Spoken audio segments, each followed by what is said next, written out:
Good morning, and thank you, Jeff. Good morning, everyone here at Lakeside Central. It's so great to see so many of you here in person. Good morning to my family at Lakeside Downtown. If you waved back, that was weird. I couldn't see it, but that's okay. And good morning to everyone online. It's so good to be here this morning. We're in the middle of this pandemic, as you all know, and I think there's one thing we can all say we've gotten better at, and that's probably at cleaning. Right, we've all probably gotten better at cleaning. Well, my wife would argue that I haven't, but that's my issue. Anyways, we've all gotten better at cleaning. We spent more time cleaning things and that sort of thing. But have you ever had the opportunity to watch someone wash dishes and be unimpressed by the way they do it? I have. It's not my wife, don't worry, she's fantastic. But when I was in my first and second year university, I lived in a townhouse with 8 other guys. So you already know it's going to be disgusting, right? And so we lived with these 8 guys, and we split up chores and that sort of thing. And in order to make dishes easier, we decided we would each have our own set of dishes. And so we'd put them in our own cupboards, and we would only use our own, and therefore we'd know whose weren't washed. Well, there was one guy I lived with who hated doing dishes. And so he would, instead of washing his dishes, he would start using all of ours. And so eventually the sink filled with dishes, and I'm like, dude, this is disgusting. You need to wash the dishes. And he's like, I have an idea. I'll wash them later, but let's go out for dinner. So we all go out for dinner. He decides to steal all the cutlery off the table so that he didn't have to wash dishes at home. Anyways, we get back home. I finally convince him to wash the dishes. I'm like, just wash them, man. It's not hard. And I mean, sometimes it is, but it's not hard. And so I come back in the kitchen later, and I see him just with the cold water on, rubbing his hands over all the plates and putting them back in the cupboard. I'm like, okay, just don't wash dishes. That's disgusting. We've all been in situations probably where we've seen people do something where we're kind of like, oh, that's a little bit weird. And I tell you this story, not because I'm going to tell you how to wash dishes today, but because we're going to get into a narrative today where Jesus gives an illustration that references the idea of cleaning things, of washing dishes, of the difference between the inside and the outside. So that's what we're going to talk about today. The inside versus the outside. And we've all heard these phrases before, right? Like beauty is only skin deep. Or we've heard this phrase many times. It's what's on the inside that counts. We've probably even said that to our kids or to other people's kids or had that said to us. It's what's on the inside that counts. Yet, we tend to live in a world that is so focused on what's on the outside, on our outward appearance. And guys, it's not wrong to take care of yourself and to like nice things and all those sort of things. But I've noticed this trend, and perhaps you have as well, that we tend to overemphasize what's on the outside of our bodies or on the outside of our world around us that we can obtain, wear, or use.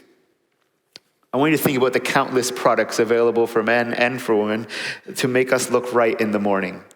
Think about how much time is spent making the outside look nice in the morning and how little time is spent preparing the inside for the day. Think about all the various brands that are continually coming out. I think about all the stores closing down, and it's not that bad because there's a million other things I can buy for myself. The fast fashion now, how fast trends change, right? It used to be you could have a style and wear those same clothes for a decade and still be in style. Now it's like you wear them for 10 weeks and it might not be in style anymore. And think about Instagram, social media. I love Instagram. I love social media. I think it's a wonderful tool that we can use, but it also has this weird effect to create a desire to focus on our outward appearance, on our outside more than we should, a focus on our reputation, focus on the way others perceive us and those sorts of things, instead of focusing on what's really happening inside of us and what's happening on the inside of those around us. Just think about, I love the word Michael used this week, the theology of a selfie. The theology of a selfie. Think about the whole idea of, here's a picture, like me. Like me because of what's on the outside. Please like me. Or, let me get a little bit better, and then like me. Why is it that we all know and say it's what's on the inside that counts, but live so much of our lives focused on what's on the outside? We live in this world where we always want to get prettier, better, stronger, faster, and so on. And it's as if we're crying out for something, but we don't even realize it. It's as if we're asking for something deeper when we do this. And may I suggest that it's one of the greatest human desires, something that we all long for. And that's a sense of belonging and acceptance. We all long for a sense of belonging and acceptance. And deep down, we all want to feel like we belong. We all want to feel accepted. We all want to feel valuable and wanted. And so we do all sorts of things to make these happen. Think about, for a second, your job, your home, your clothing, your cars, your friends, the things that are in your home, or how those things do and do not make you feel accepted by certain circles of people. It's so odd, isn't it, when we actually think about it? And you know what's funny? We even struggle with this in the church too. Some of you are like, yeah, duh. We even struggle with this in the church. I remember a few years ago, I saw this website called pastorfashion.com. And I was like, that's weird. And it was basically this pastor telling other pastors, here's how you dress in order to be more effective in your work. And I thought, well, that's really interesting. People are more likely to accept Jesus if I wear a certain type of jeans. Interesting. I don't know if that's what we're really supposed to be after. And maybe you've heard this phrase before, the Sunday best. We all put on our Sunday best, right? You come to church with your Sunday best on, and it's interesting because if you're at home right now, you've been wearing your Sunday worst, and no one has to know. Can I get an amen for that? Thank you guys here for not coming in your Sunday worst, but it'd be okay if you did. Anyways, we love this idea of putting on an outward appearance, putting on a mask in order to present ourselves before others and before God. And the church is not exempt from this. I wonder if as Christians, we too often promote the idea that we need to preserve, protect, and promote ourselves, our own lives, in order to be accepted and valued and find belonging. Because that's what we're after, isn't it? We want to feel like we belong. We want to feel like we are accepted. And that's why I believe we have a skewed focus. But the problem is that we've been doing this forever. We've been trying this method of focusing on what's outside, and it's not working. Yet advertisers keep going after it, and we keep falling for it. Like every commercial, how to be better on the outside. Oh, I gotta get that. Like I fall for it every time. I still keep buying Pepsi, and I'm still not super cool. I don't understand why. Anyways, to put it in biblical words, God said this phrase to someone one time. He said, humans look on the outward appearance, but God looks at the heart. God looks at the heart. So here we have this clash today. We have this clash between the kingdom of the outside versus the kingdom of the inside. These two kingdoms come to a head. Which one will win and reign in our lives? This isn't a new battle, actually. We're going to look at a narrative today that's going to take us back in time that with this encounter that Jesus has, they will actually help us with this tension. See, I believe it'll actually show us how to live more holy and more freely and be more of who we are as ourselves. And so if you have a Bible, I want to invite you to turn to the book of Luke. If you don't have a Bible, you can... I would tell you to get up and get one, but you can't. So you can follow along on the screen. If you don't know how to find Luke in your Bible, I always say, Luke it up in the table of contents. All right, there you go. Boom, dad joke of the day. Now that we got that over with, we can get into it. All right. So here's the thing we're going to get into today. If you're used to picturing Jesus, as many of you have seen that picture, probably in someone's house you've been to, with like Jesus with the long flowing hair, like super gentle looking, right? Like he's probably wearing makeup, petting a lamb. That's not the Jesus we're going to talk about today. You're going to be a little bit surprised about how Jesus delivers the good news today, because it's going to be a little more harsh than normal. And so if you have a Bible, Luke chapter 11, verse 37 and 38, we'll start with. It'll be on your screen as well. It says these words: when Jesus had finished speaking, a Pharisee invited him to eat with him. So he went in and reclined at the table. But the Pharisee was surprised when he noticed that Jesus did not first wash before the meal. Now think about this for a second. So Pharisees were this very religious group of people that after Israel went into exile, when they returned back to Israel, they were most after the idea of sticking to the law and a whole bunch of the teachings of the elders. They were like, okay, we have these rules, but we want to add a whole bunch. It's like, who does that? They really were like, we want to do as much as we can to put rules and regulations and restrictions in our life. That sounds like the opposite of how I want to live, but that's what it was back then. They voluntarily complied to all these extra strenuous observances. And they also viewed themselves as much holier than the average Joe. I mean, not all of them were bad, but there was this idea that I'm a Pharisee, I'm holier, you're just one of those other people. I wonder if in the church we ever do that. But they had this worldview that my status comes from my belonging to this group of people that's better than others, and I feel valuable because of that. And so Jesus comes over for dinner with one of the Pharisees. They invited him over. And I got thinking, perhaps this Pharisee invited Jesus over because he wanted a sense of belonging and acceptance. If Jesus accepts me, this guy who, is a bit out there, but he's got a lot of followers, I'll get some more acceptance too. So they invite Jesus over for dinner. And Jesus comes in and he relaxes at the table. And it's interesting. The Pharisee comes to Jesus, like, Jesus, you didn't wash your hands. Like, haven't you heard it's COVID? Like, you got to use some Purell before you get down at the table, like that sort of thing. And it's not about physical cleanliness. The Pharisee wasn't like, Jesus, like, you're gross, wash your hands, man. It was about ritual cleanliness. The Pharisees, as a part of their strenuous and scrupulous keeping of the rules, they had this way that you're supposed to purify your hands before you eat. And I actually realized that I've done an example of that on this stage before, where you can only wash, you can't touch the jug after you wash your hands. You have to walk to the table like this and anything, and you sit down and you eat. And so they're like, oh, Jesus, you didn't do this ritual that we normally do to wash away the sin, wash away, the dirtiness before we eat, to make yourselves ritually pure.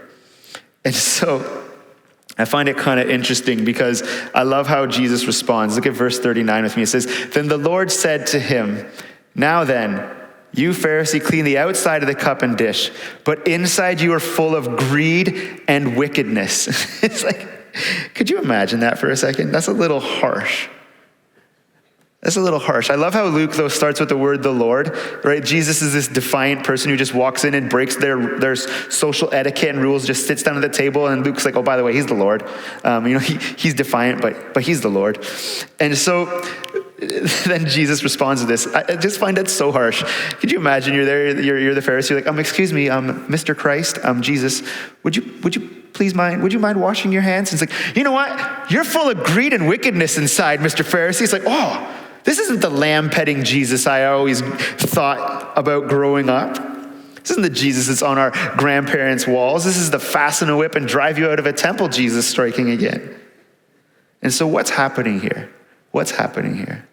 I believe Jesus is actually calling something out. And I believe he's being harsh because the worldview they are believing is impacting their own lives and also the lives of those who they have influence over as well.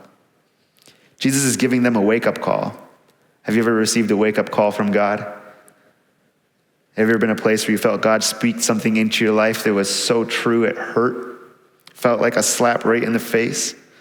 It's painful, but it's a healing place to be in. So here we have this clash. And I love the way this one commentator puts it. He says, this is a clash of perspectives on the attitudes and behaviors sanctioned by God. This is a clash between the outward focus and the inward focus. A clash on one group of people thinks God wants us to focus on the outside, and Jesus comes in and says, you got that wrong. And so the Pharisees, though, they weren't trying to do wrong. They weren't malicious and trying to make people wash their hands in certain ways. They were doing what they thought was best in order to get close to God and get acceptance by God. But little did they know that God was in their midst and he had a better plan. So Jesus uses this metaphor about the dish. He says, you can clean and wash the outside all you want. And here I have this dish, and I got a nice cleaning cloth here, and you can wash the outside of the dish. He's saying you can wash it all you want.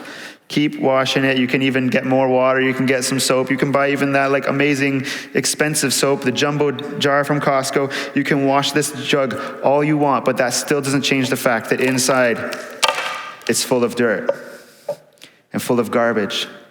And so what he's saying to the Pharisees You can perform and dress and act however you want, but that doesn't erase the dirt that is within you. And I think Jesus is saying that same word to us. We spend so much time focused on the outside, but we ignore the dirt that piles up on the inside. Jesus says to them, you spend so much time worrying about that outside of the cup. Don't you know that if you clean the inside, the outside will probably get clean too? You're so worried about cleaning it, but people might know your secrets, or if they'll accept you, if you got the right rituals, if you got the right practices, if you post the right things online, if you're cool enough, if you're young enough, if you're old enough, if, and so on, and you've totally missed the mark right inside your soul, you're saying. How often have we missed the garbage inside because we're too busy focusing on performing and acting and putting on layers and masks to make ourselves look acceptable and belong with those around us? What happens, though, is that we realize things don't measure up eventually. You see, for myself personally, I have a love-hate relationship with this idea because for me, if anyone is familiar with the Enneagram, I'm a type 3 on there, and the Enneagram is considered the best personality profiler there is. It's been around for centuries and centuries, and it really shows a true picture of who you are. So a type 3 is otherwise known as the performer, the actor. I love being on a stage. It's someone who's able to talk and be in front of people and that sort of thing, but is also able to easily wear a mask and hide what's inside. And so I have a love-hate relationship with this passage because I'm like, yeah, that's me. Oh, that's me. Darn it. Maybe you feel the same way. Maybe you sometimes have this time in your life where you feel like you're acting, you feel like you're putting on this facade on the outside, but inside things are falling apart. And what do you do when that happens? Because our world has standards that are impossible to live up to. They're ever increasing. I'll never measure up. Someone once asked me the question, are you okay being average? And I wanted to reply, heck no. I don't want to be average. But the thing is, aren't we all? And God says to us, I love you even if you're below average. You don't need to be extraordinary for me to love you. And no, I know you're not me, and your motivations might be different, and you're probably a lot, further along in your path of wholeness than I am, or maybe not. But we have the choice. When Jesus gives them this wake-up call, when Jesus gives us a wake-up call, we have the choice to listen, or we have the choice to get defensive, like the Pharisees do later on in this passage. In fact, they were so concerned with self-preservation and self-promotion that they actually argue and drive Jesus out of the place after this interaction. But continuing on, they neglect what we talk about here all the time, this idea of loving others and loving God. And so Jesus says these words in verse 40 and 41. He says, you foolish people, did not the one who made the outside make the inside also? As in saying, if you wash the outside when you're doing dishes, if you wash the inside, you're going to get the outside under the water too. So focus on the inside. But now as for you, what is inside? He says, be generous to the poor and everything will be clean for you. I find that quite odd. Because here we have these Pharisees who are obsessed with behavior modification, obsessed with making their actions and performance right. And Jesus seems to just say, stop focusing on the outward performance and focus on this outward performance. And I was like, wait a second. He's like, don't do these rules, but just help the poor. That's also an action. So what's going on here? I believe that in a sense, Jesus is convicting them, but showing them grace. Let's read on in verse 42 for a sec. It says, woe to you Pharisees, because you give 1/10 of your mint, rue, and all other kinds of garden herbs, but you neglect justice and the love of God. You should have practiced the latter without leaving the former undone. So what he's really getting at is this idea. He's calling out something that I believe we've realized in greater ways during this pandemic. In a sense, he's saying, woe to you Christians who spend so much time focusing on Christian activity, but neglect the marginalized. And I love this phrase that you may have heard before called slacktivism. It's often used to describe my generation, the millennials, slacktivism. It describes what's happening so accurately, though. It's this, we love to talk about the issues going on in our world and in our cities and around us, but we don't like to engage in them. We all say poverty and overdoses and all these things are such huge problems, yet we never sit down and share a meal with someone who is in poverty. We all like to post and say that Black Lives Matter, but we do nothing to engage with the people of color in our community. We all like to say human trafficking is terrible and there's such evil atrocities happening in our world, but we decide to binge Netflix instead. When Jesus says you neglect justice and the love of God, he's getting after this idea of equity. Justice and equity are the same meaning in the language. And he's meaning love others selflessly. Don't love others to make yourself look better, but love others selflessly. Imagine if we actually took that seriously, how our world would look different. Now, trust me, I'm going to share some hope with you in a moment, but I want to share the one verse that slapped me in the face the hardest when I read it years ago. And I want to reference that. It's verse 43 and 44. He says this, he says, "Woe to you, Pharisees, because you love the most important seats in the synagogues and respectful greetings in the marketplace. Woe to you, because you are like unmarked graves, which people walk over without knowing it." Or in the Message translation in Matthew, he also talks about this, and I love this. He says, "You are hopeless, you religion scholars and Pharisees, frauds. You're like manicured grave plots, grass clipped and flowers bright, but 6 feet down, it's all rotting bones and worm-eaten flesh. People look at you and think you're saints, but beneath the skin, you're total frauds." Now that's definitely not the Jesus on my lamb-petting Jesus on my wall. But I remember that those words rocked me to my core one day. It's as if Jesus was saying, "Daniel, you religious leader, you have put on such a good mask and costume, but inside you feel absolutely dead." And maybe you've been there before.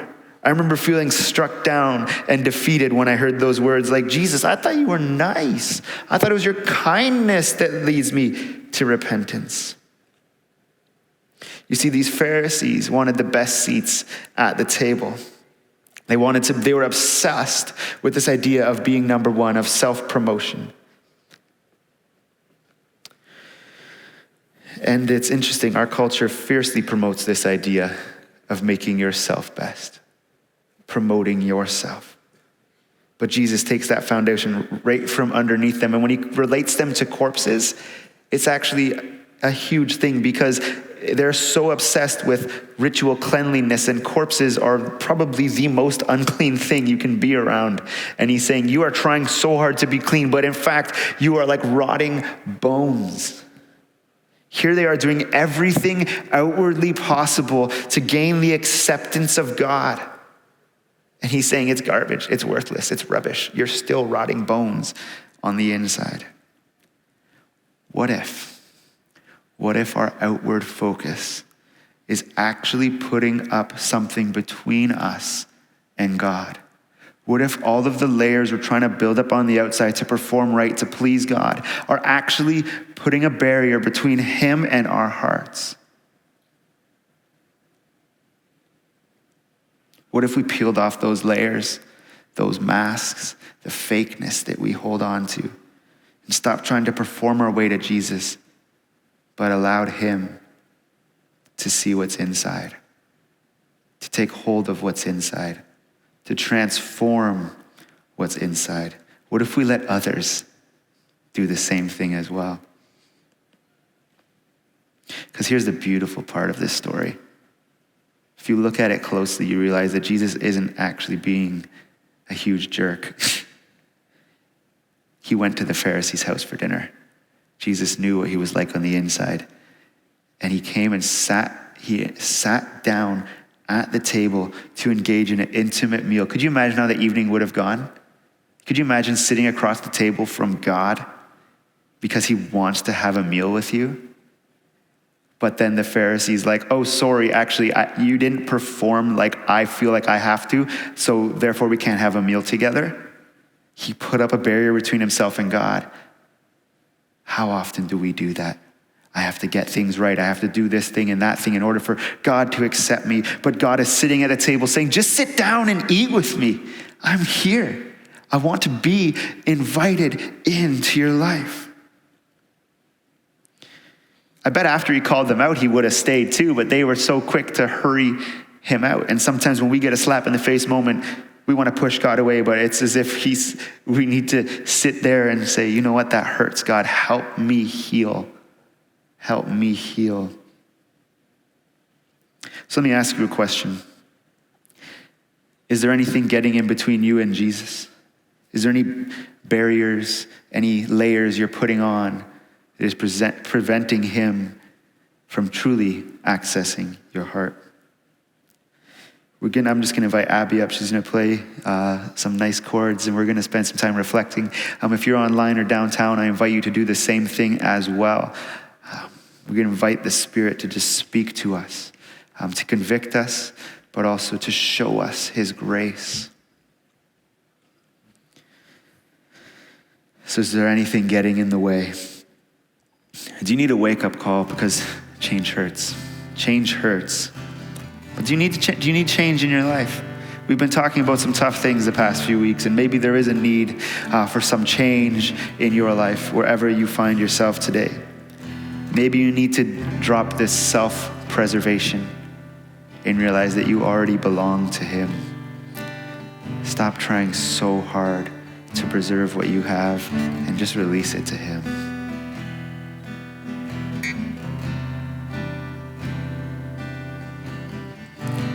Maybe you need to cancel self-promotion and find real acceptance from Jesus, who accepts you at your worst.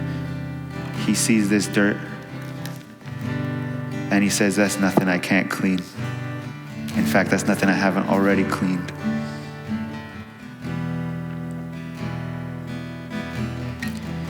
I just want you to take a moment to invite the Spirit to speak to you. We believe here at Lakeside that God speaks to us. And so we listen to his voice, ask him a question, and follow where he guides you.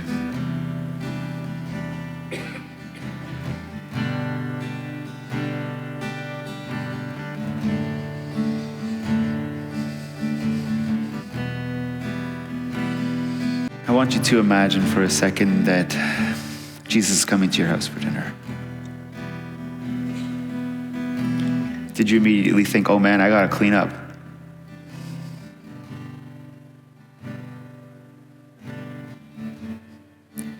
If Jesus is coming to your place for dinner, are you going to be yourself? Are you going to let down those walls and those barriers? Or are you going to perform and act? You see, we have this core value here that everyone can encounter God. And I believe that Jesus is at the door knocking. And the question is, will you let him in? Maybe you already have, and maybe it's time to let him in again. And this time, not worry so much about the clutter and let him into it. Let him help you organize it and get rid of it and figure out all your garbage. Or maybe you've kept the door locked this whole time and you've never actually let Jesus in. And I want to encourage you today that Jesus wants to be a part of your life. Don't deny him any longer, because his love for you far surpasses anything else in this world. We also have another core value, and it's that we believe that everyone can change the world. And I truly believe that once we start allowing Jesus in at our table, then we'll start encountering other people at their tables and be more like Jesus as we do so. Wouldn't it be so amazing if we could be a vessel of Jesus' presence as we sit with others in their homes? And so I don't know where you're at today, but I want to let you know that Jesus is sitting there and he wants to sit across from you, eyeball to eyeball. He says, don't worry about the dirt. I'll sort that out. Just be with me. And I want to read this famous benediction that we've heard before. These words, this blessing over you, is famous words from the Bible. Because just picture Jesus sitting face to face with you as I read these words. The Lord bless you and keep you. The Lord make his face shine upon you and be gracious to you. The Lord turn his face towards you and give you peace. May you go in that peace today. Have a blessed week.